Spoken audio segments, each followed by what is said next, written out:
प्रिय बंधुओं, धर्म प्रेमी सज्जनों, पोथी पढ़ पढ़ जग मुआ, पंडित भया न कोय। पोथी पढ़ पढ़ जग मुआ, पंडित भया न कोय। ढाई अक्षर प्रेम के, पढ़े सो पंडित होए, पढ़े सो पंडित होए। परमात्मा सदगुरु कबीर साहब की ये एक वाणी अमृत से इतनी परिपूर्ण है कि अगर संसार का कोई व्यक्ति इस वाणी के रहस्य को समझ जाए, वाणी के भाव को उतार करके अपने जीवन में चल जाए ना, तो उसका जीवन कृतार्थ हो जाएगा। परमात्मा सदगुरु कबीर साहब की इस वाणी को लेकर बहुत सारे संतों ने, विद्वानों ने अपने अपने विचार दिए हैं, मगर कोई भी इस वाणी के मूल रहस्य को समझ नहीं पाए, ना समझ पाए और ना ही लोगों को समझा पाए। किसी ने कह दिया कि ढाई अक्षर का मतलब होता है राम, किसी ने कह दिया ढाई अक्षर का मतलब होता है कृष्ण, किसी ने कह दिया ढाई अक्षर का मतलब होता है ब्रह्म, किसी ने कह दिया ढाई अक्षर का मतलब होता है सत्य। मगर परमात्मा सदगुरु कबीर साहब क्यों इस वाणी को बोले, उनके कहने का भाव क्या था, ये कोई भी नहीं समझ पाया। सब लोगों ने अपने अपने मन के द्वारा अर्थ लगाए, जो उसका भाव है वाणी का वो नहीं समझ पाए। परमात्मा सदगुरु कबीर साहब बड़े सुंदर भाव में कहते हैं, पोथी पढ़ पढ़ जग मुआ, पंडित भया न कोय। ढाई अक्षर प्रेम के, पढ़े सो पंडित होए, पढ़े सो पंडित हुए। बड़ी अनमोल वाणी है सतगुरु की। इस वाणी का सार समझने के लिए यदि आप सभी समझना चाहते हैं तो सबसे पहले आप लोग हमारे चैनल को सब्सक्राइब कर लीजिए, ताकि हमारे जो सत्संग हैं वो आप सभी के पास आते रहें और आप सभी सतगुरु के दिव्य ज्ञान को जानते रहें। परमात्मा कहते हैं कि इस संसार में पोथी पढ़ पढ़ के संसार में ना जाने कितने लोग मर गए, मगर कोई वास्तविक पंडित बन नहीं पाया। पंडित लोगों ने अपने आप को बहुत माना, वेद शास्त्र भागवत पुराण गीता आदि पढ़ करके लोगों ने अपने आप को ब्राह्मण माना, मगर वो ब्राह्मण नहीं। ना जाने कितने लोग इसी को मानते मानते मर के चले गए, मगर ब्राह्मण नहीं बन पाए।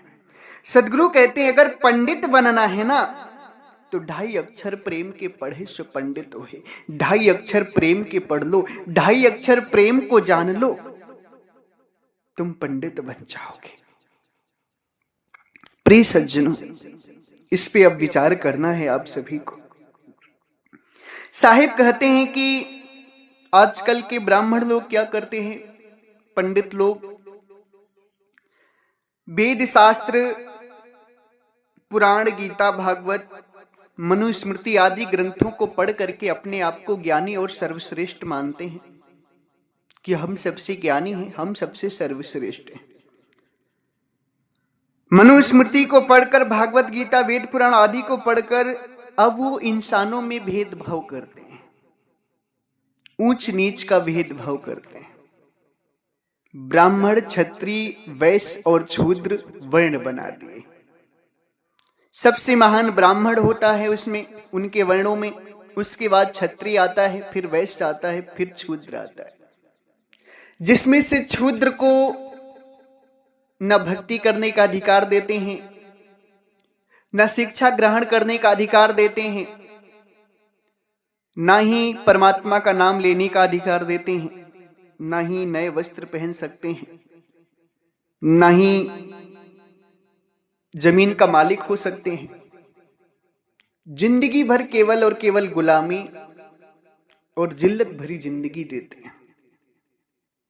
परमात्मा सदगुरु कबीर साहब इस बात पर प्रहार करते हैं, ठोकर मारते हैं ब्राह्मण भाइयों को कि जो तुम पोथी को वेद शास्त्रों को, भागवत पुराणों को और मनुस्मृति को पढ़ करके अपने आप को महान मानते हो कि नहीं मैं महान हूं, तो तुम महान नहीं हो। ना जाने कितने अपने आप को महान पोथी पत्रा को पढ़कर महान मान रहे थे और मानते मानते मर के चले गए, मगर कोई महान नहीं बन पाया।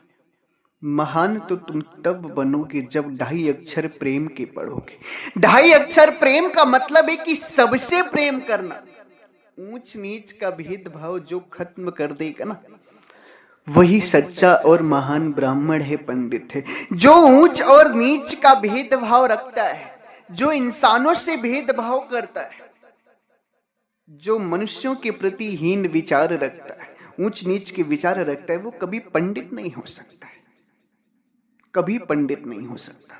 वो पंडित नहीं, चाहे कितना भी अपने आप को महान मान ले, चाहे कितना भी वेद शास्त्र भागवत गीता पुराण आदि पढ़ ले, वो पंडित या महान नहीं। साहिब कहते पंडित तो वो है जो 2.5 अक्षर प्रेम के यानी कि प्रेम का पाठ पढ़े, सभी जीवों से प्रेम करे, ऊंच और नीच का भेदभाव खत्म कर दे। क्यों? क्योंकि संसार में ना तो कोई ऊंच है और ना ही कोई नीच है। पंडित कहते हैं ज्ञानी को। ज्ञानी वो है जो संसार की उत्पत्ति और प्रलय को जाने। उत्पत्ति प्रलय क्या है? ब्रह्म से ही पूरी सृष्टि बनी हुई है। परमात्मा के देश से, अमर लोक देश से ब्रह्म निरंजन आकर के सृष्टि बनाया। हम सभी को बनाने वाला ब्रह्म है। हम सभी ब्रह्म से पैदा हुए। ब्राह्मण भी ब्रह्म से पैदा हुए हैं, शूद्र भी ब्रह्म से पैदा हुए हैं, वैश्य और क्षत्रिय भी ब्रह्म से पैदा हुए। उत्पत्ति और प्रलय को जो जाने वो ज्ञानी है। और आप सभी यहां पर एक बहुत गहराई की बात समझनी है कि इस संसार में जाति प्रथा जो चलती है, अगर ब्राह्मण का बेटा है तो ब्राह्मण कहलाता है, क्षत्रिय का बेटा है तो क्षत्रिय कहलाता है, शूद्र का बेटा शूद्र कहलाता है, वैश्य का बेटा वैश्य कहलाता है। यानी कि अगर ब्राह्मण के 4 बेटे हैं तो चारों ब्राह्मण ही कहे जाते हैं। ऐसा नहीं कि कोई चमार कहा जाए या कोई पासी कहा जाए या यादव कहा जाए, नहीं। ब्राह्मण के 4 बेटे ब्राह्मण होते हैं, वैश्य के 4 बेटे वैश्य होते हैं, क्षत्रिय के 4 बेटे क्षत्रिय होते हैं, शूद्र के 4 बेटे शूद्र होते हैं। उनमें कोई भेदभाव नहीं होता। तो सज्जनों, जो उत्पत्ति प्रलय को जानता है ना, वो ज्ञानी इसलिए क्योंकि वो जानता है कि सभी ब्रह्म से बने, सबके सृजनहार ब्रह्म है, बनाने वाले। तो जो जाति ब्रह्म की हुई वही जाति सबकी हुई। बहुत गहराई से विचार करना है आप सभी को। जो जाति ब्रह्म की हुई वही जाति सबकी हुई, क्योंकि एक ब्रह्म से ही सारे संसार की उत्पत्ति हुई है। ब्रह्म ने ही सभी को बनाया। इस बात को परमात्मा सदगुरु कबीर साहब कहते हैं, एक अंडे में कार सी सब जग भया पसारी, सभी नारी है राम की अविचल पुरुष भतारे। एक अंड ओमकार यानी कि ब्रह्म निरंजन। ओम ओमकार ब्रह्म निरंजन का ही पर्यायवाची नाम है। उसी से सारे संसार की उत्पत्ति हुई। यानी कि सबको बनाने वाला वो है, सभी उसकी औलाद है। जब सभी उसके औलाद हैं तो जो जाति ब्रह्म की हुई होगी वही जाति सारे संसार के लोगों की होगी, क्योंकि सभी को बनाने वाला ब्रह्म है। अब मैं आप लोगों से पूछता हूं कि आप लोग सभी लोग जो भी अपने आप को ज्ञानी मानते हो या वर्णवाद व्यवस्था को मानते हो, उनसे मैं एक प्रश्न करता हूं। मेरे कमेंट में जाकर अगर आपको आता है तो जवाब जरूर दें कि ब्रह्म की क्या जाति है, ब्रह्म कौन सी जाति का है। जिन्हें भी अगर जवाब आता है कि ब्रह्म की ये जाति है तो मुझे जरूर बताएं कमेंट में आकर। सज्जनों, दुनिया का बड़ा से भी बड़ा ज्ञानी धुरंधर आ जाए ना तो ब्रह्म की जाति नहीं बता सकता, क्योंकि ब्रह्म की कोई जाति नहीं है। जब ब्रह्म की कोई जाति नहीं है ना तो उनसे बने हुए औलादों की भी कोई जाति नहीं, उनसे बने हुए पुत्रों की भी कोई जाति नहीं। अब इस संसार में ब्रह्म के बनाए हुए लोगों में अगर कोई वेद शास्त्र, भागवत पुराण, गीता या मनुस्मृति आदि पढ़कर भेदभाव करता है या ऊंच नीच की दृष्टि करता है या लोगों को सताता है, भक्ति के अधिकार, शिक्षा के अधिकार, धन रखने के अधिकार से दूर करता है, तो सदगुरु कहते वो ब्राह्मण नहीं, पंडित नहीं, वो ज्ञानी नहीं, वो महान नहीं है। क्यों? क्योंकि उसे ब्रह्म की बनाई हुई सृष्टि में प्रेम करना नहीं आया, लोगों में भेदभाव करने लगा। इसीलिए साहिब कहते हैं, पोथी पढ़ पढ़ जग मुआ, पंडित भयानक हुए, ढाई अक्षर प्रेम के पढ़े सो पंडित हुए। जो ढाई अक्षर प्रेम के पढ़ ले, यानी कि संसार में हर व्यक्ति को समानता देकर सबसे समान भाव से प्रेम करे, ऊंच नीच का भेदभाव खत्म कर दे, वही संसार में ब्राह्मण है असली। ब्राह्मण यानी कि ज्ञानी। ज्ञानी ऐसे ऊंच नीच वाले भेदभाव का कार्य नहीं करते। परमात्मा सदगुरु कबीर साहिब कहते हैं, माता की राजी पिता की बुंदा, काकू कहिए ब्राह्मण क्षूद्रा। माता की रज और पिता की वीर से ये आत्मा शरीर पकड़ करके आती है बाहर। माता के रज और पिता के वीर से जो शरीर बनती, उसी को धारण करके आत्मा बाहर निकलती। सदगुरु कहते हैं कि सभी ब्राह्मण भी माता के रज और पिता के वीर के संयोजन से ही पैदा हुआ है। क्षत्रिय भी माता के रज और पिता के वीर के संयोजन से ही पैदा हुआ है। वैश्य भी माता की रज और पिता के वीर के संयोजन से ही पैदा हुआ है। शूद्र भी माता की रज और पिता के वीर के संयोजन से भी पैदा हुआ है। तो किसे ब्राह्मण और किसे शूद्र कह सकते हो? सभी तो माता की रज और पिता के वीर के संयोजन से ही पैदा हुए। तो अब इसमें कौन ब्राह्मण है, कौन शूद्र है? सब समान है कि नहीं? विचार करो जरा आप सभी। इसलिए परमात्मा सदगुरु कहते हैं कि ढाई अक्षर प्रेम का पढ़े सो पंडित हुए। जो इस संसार में ब्रह्म के बनाए हुए लोगों में समानता रखे, भेदभाव ना रखे ऊंच नीच का, वो संसार में ज्ञानी है। पोथी पत्रा, वेद शास्त्र, भागवत गीता, मनुस्मृति को पढ़ करके अपने आप को ज्ञानी समझना और संसार के लोगों में भेदभाव करना, ऊंच नीच का, जाति वर्ण का भेदभाव करना, ये ज्ञानी की पहचान नहीं। ऐसे कोई ज्ञानी नहीं बन सकता, कदापि नहीं बन सकता ऐसे कोई ज्ञानी। सदगुरु कहते ज्ञानी तो वो है जो ढाई अक्षर प्रेम के पढ़े, सबसे प्रेम करे। क्योंकि जब तक प्रेम नहीं जानेगा जीवना, तब तक वो परमात्मा को भी नहीं जान सकता। प्रेम का मतलब क्या होता है? प्रेम का मतलब होता है सबको समान देखना। दूसरी चीज, जब हम छोटे छोटे जीवों से प्रेम नहीं कर पाएंगे, छोटे छोटे इंसानों से प्रेम नहीं कर पाएंगे, तो हम परमात्मा से भी प्रेम नहीं कर पाएंगे, परमात्मा को भी खुश नहीं कर पाएंगे। सज्जनों, विचार करने योग्य बात है, साहिब प्रेम की बात को क्यों कहते हैं? क्योंकि प्रेम एक ऐसी चीज है कि ब्रह्म ने परमात्मा से प्रेम नहीं किया, परमात्मा से अलग हो गया, दुख पा रहा है। और यदि अब हम प्रेम कर लेंगे परमात्मा से, तो हम परमात्मा के पास चले जाएंगे। प्रेम एक परमात्मा से जोड़ने की, परमात्मा से के पास ले जाने की शक्ति है, एक डोरी है, एक मार्ग है, एक कड़ी है, एक श्रृंखला है प्रेम परमात्मा तक पहुंचाने की।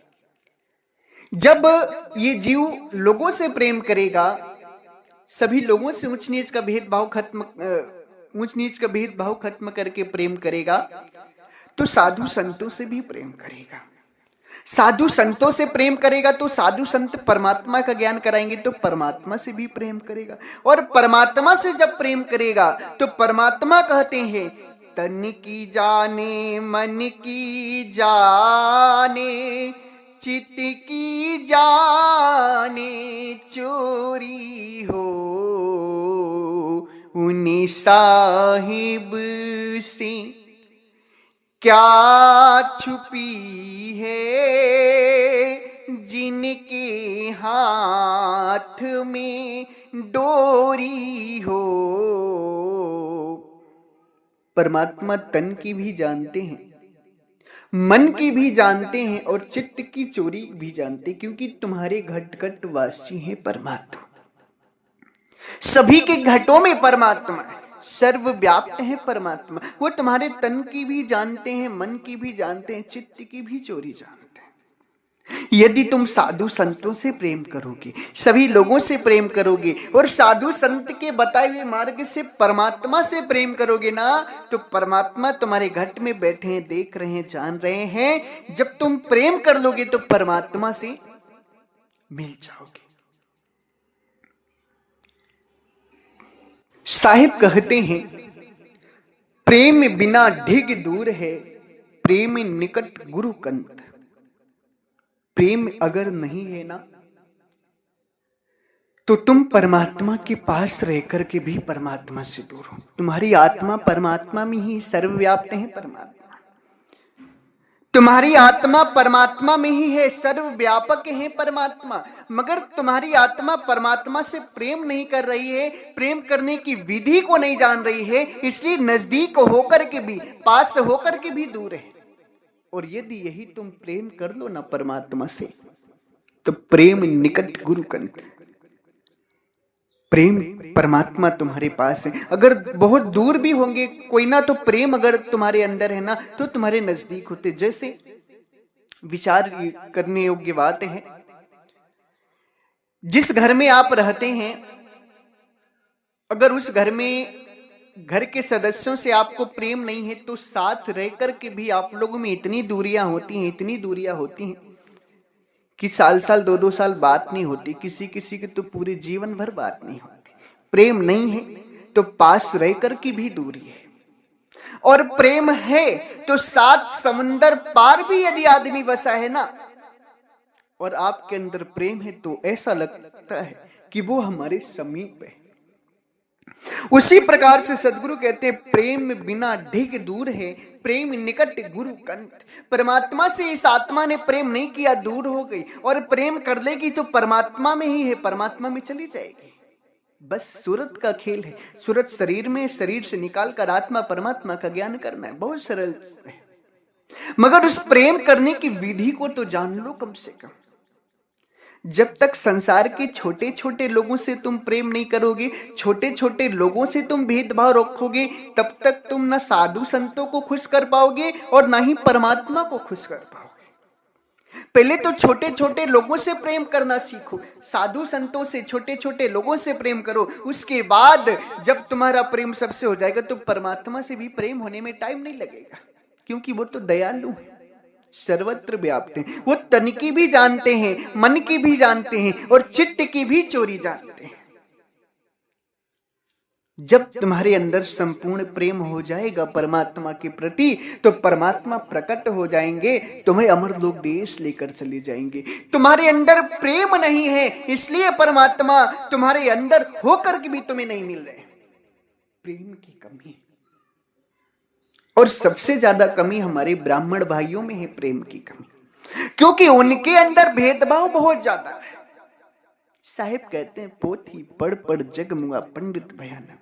भेदभाव करके तुम कितना भी बड़ा अपने बाप को ज्ञानी या महान मान लो, मगर तुम ज्ञानी महान नहीं हो, नहीं हो, नहीं हो।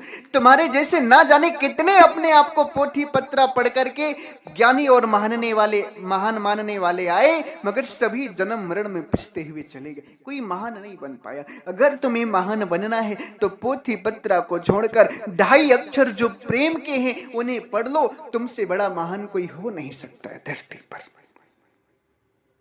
बड़ी अद्भुत बात है परमात्मा की। प्रेम नहीं है तो परमात्मा से हम दूर हैं, प्रेम है तो निकट हो जाएंगे। और जब तक हम छोटे छोटे जीवों से प्रेम नहीं कर पाएंगे ना, तो परमात्मा को भी खुश नहीं कर सकते। इसलिए सर्वप्रथम सबको समानता भाव से देखना चाहिए, सबके प्रति समान विचार रखने चाहिए। ऊंच नीच जाति वर्ण का भेदभाव नहीं होना चाहिए हमारे अंदर। अगर हमारे अंदर ऊंच नीच या जाति वर्ण का भेदभाव है तो हम कभी मुक्त नहीं हो सकते। इसलिए प्यारे भक्तजनों, धर्म प्रेमी सज्जनों, अपने अंदर से ऊंच और नीच, जाति वर्ण का भेदभाव अगर निकाल देंगे तो संसार में आप सबसे बड़े ज्ञानी, विवेकी और पंडित माने जाएंगे, महान माने जाएंगे। अगर ऊंच नीच का भेदभाव है आपके अंदर, प्रेम नहीं है, तो आप पंडित नहीं बन सकते, महान नहीं बन सकते, ज्ञानी नहीं बन सकते। उसी को साहित्य कहते हैं, पोथी पढ़ पढ़ जग मुआ, पंडित भया न कोई। 2.5 अक्षर प्रेम के, पढ़े सो पंडित होए, पढ़े सो पंडित हुए, पढ़े सो पंडित हुए। 2.5 अक्षर जो प्रेम के हैं ना, वो पढ़ लो, प्रेम करना सीख लो, संत जनों से, आम जनमानस से और परमात्मा से। क्योंकि प्रेम ही संसार में ऐसा है जो आपको मुक्ति दे सकता है। बिना प्रेम किए तो परमात्मा से आप मुक्त नहीं हो सकते। और जब तक छोटे छोटे जीवों से आप प्रेम नहीं कर पाएंगे, तब तक परमात्मा से भी प्रेम नहीं कर पाएंगे और मुक्ति नहीं कर पाएंगे अपनी। इसलिए सर्वप्रथम 2.5 अक्षर प्रेम के तो पढ़ो, जानो तो प्रेम क्या होता है। सबसे समान भाव रखो, ऊंच नीच का भेदभाव खत्म करो, अपनापन, अपनत्व लाओ सबके प्रति। क्योंकि हम सभी एक ब्रह्म से पैदा हुए हैं, इसमें कोई ऊंच या कोई नीच नहीं। सभी एक ब्रह्म से पैदा हुए, सभी की एक जाति है। जो ब्रह्म की जाति है वही सारे इंसानों की जाति है। और एक चीज बता दूं कि ब्रह्म की कोई जाति नहीं है, इंसानों की भी कोई जाति नहीं। प्रिय भक्तजनों, आप सभी लोग परमात्मा की इस वाणी पर जरूर विचार करना। बड़ी दिव्य और अद्भुत वाणी है परमात्मा की। इस वाणी पर विचार करना और इसे ज्यादा से ज्यादा शेयर करना, ताकि और भी लोग इस बात को जाने और प्रेम की सही ढंग को समझ पाएं। ऊंच नीच के भेदभाव को खत्म करके भारत में एक नई दिशा, एक नई जागृति लाएं। इसी के साथ हम अपनी वाणी को विराम देते हैं। अगर हमारी वाणी वचनों से किसी भी संत महात्मा गण, श्रोता गण, भक्त गण, जिज्ञासुओं को या ब्राह्मण भाइयों को कष्ट लगा हो, पंडित भाइयों को कष्ट लगा हो, तो हम आप सभी के चरणों में सर रख करके क्षमा प्रार्थी, आप मुझे क्षमा करें। मैंने आपको दुख देने के लिए सब वाणी नहीं बोली है, मैं तो आपको दिव्य ज्ञान से परिचित करा रहा हूं, मुक्ति का मार्ग बता रहा हूं। आपसे हमारी कोई दुश्मनी नहीं है कि हम आपको दुख देंगे। अगर फिर भी आपको मेरी बातों से दुख लगा हो तो पुनः आप सभी के चरणों में मैं सर रखकर क्षमा प्रार्थी हूं। एक बार आप सभी प्रेम से बोलिए, सर्वव्यापक सर्व पूजनी परम पिता परमात्मा सदगुरु बंदी छोर कबीर साहिब को साहिब बंदगी साहिब।